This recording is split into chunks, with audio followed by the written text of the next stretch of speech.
آج ہم پڑھیں گے لیکچر نمبر 9 دعوت ابراہیم کی دعوت۔ جیسا کہ پیچھے کے لیکچر میں ہم نے لیکچر نمبر 8 میں پڑھا، اللہ نے آخر میں ابراہیم کو کیا حکم دیا کہ لوگوں کو دعوت و تبلیغ کا کام کرے۔ اب چونکہ وہ اللہ کے حکم کے آگے فوراً فرمانبرداری کر رہے ہیں تو لوگوں کو اللہ کی طرف بلانے لگے، یعنی دعوت ابراہیم کی دعوت۔ وَدَعَا ابراہیم قومہ، بلایا ابراہیم نے اپنی قوم کو اللہ کی طرف۔ وَمَنَعَهُم مِّنْ عِبَادَةِ الْأَصْنَامِ، روکا انہیں بتوں کی عبادت سے۔ ابراہیم نے اپنی قوم کو اللہ کی طرف بلایا اور انہیں روکا کہ تم بتوں کی عبادت مت کرو۔ قال ابراہیم لقومہ، ابراہیم نے کہا اپنی قوم سے، ما تعبدون، تم کس کی عبادت کرتے ہو؟ قالوا نعبد اصناما، کہنے لگے کہ ہم عبادت کرتے ہیں ان بتوں کی۔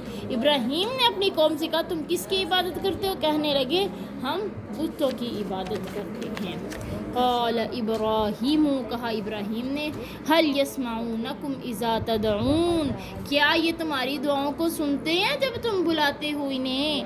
او یمنعونکم او یضرون، او ینفعونکم او یضرون، یا تمہیں نفع دیتے ہیں تمہیں نقصان دیتے ہیں، تمہارے نفع نقصان کے یہ کیا مالک ہیں؟ قالوا بل وجدنا آباءنا كذلك يفعلون، کہنے لگے ہم نے اپنے باؤ اجداد کو اس طرح کرتے پایا تو ہم بھی ایسے کرتے۔ قال ابراہیم نے کہا فَأَنَا لَا أَعْبُدُ هَذِهِ الْأَصْنَامِ، میں نہیں عبادت کرتا ان بتوں کی، بل أَنَا عَدُوٌّ لِهَذِهِ الْأَصْنَامِ، بلکہ میں تو ان بتوں کو اپنا دشمن مانتا ہوں، میں تو ان کا دشمن ہوں۔ أَنَا أَعْبُدُ رَبَّ الْعَالَمِينَ، میں تو رب العالمین کی عبادت کرنے والا ہوں۔ الَّذِي خَلَقَنِي فَهُوَ يَهْدِينِ، اللہ وہ ذات ہے جس نے مجھے پیدا کیا اور وہ ہدایت دینے والا ہے۔ وَالَّذِي هُوَ يُطْعِمُنِي وَيَسْقِينِ، وہی کھلاتا ہے مجھے کھانا اور وہی پانی پلاتا ہے۔ وَإِذَا مَرِضْتُ فَهُوَ يَشْفِينِ، اور جب میں بیمار ہوتا ہوں تو وہ مجھے شفائیں بخشتا ہے۔ وَالَّذِي يُمِيتُنِي ثُمَّ يُحْيِينِ، اور وہی مجھے مارے گا پھر دوبارہ مجھے زندہ کرے گا۔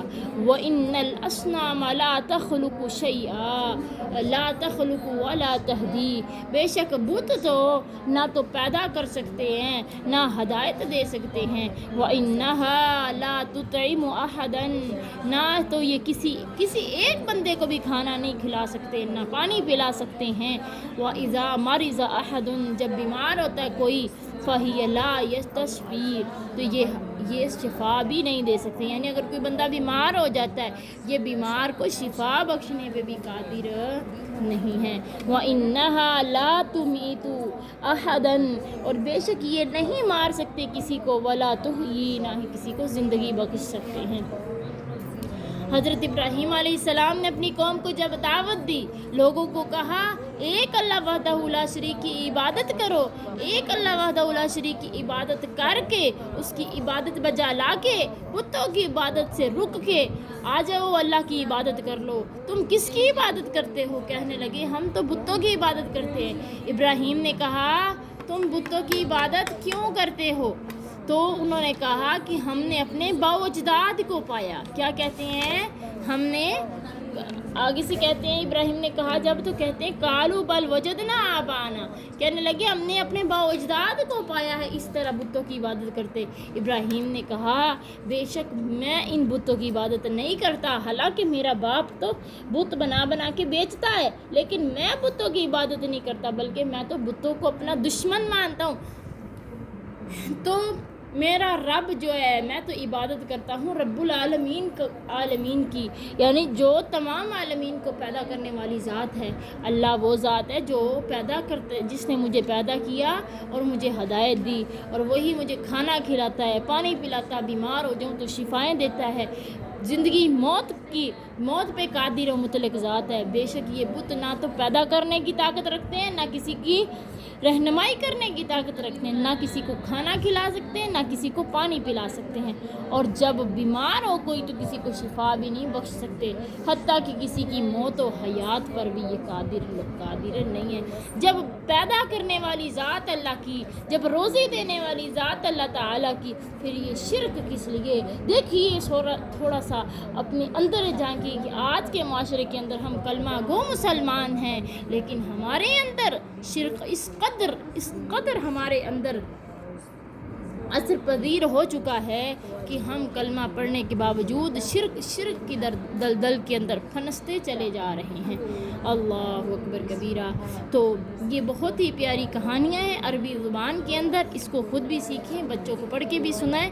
تو اس کے اندر قرآنی آیات ہیں، اللہ کے نبی کی پیاری سی زبان عربی زبان ہے، عربی زبان سے ہمیں محبت ہے۔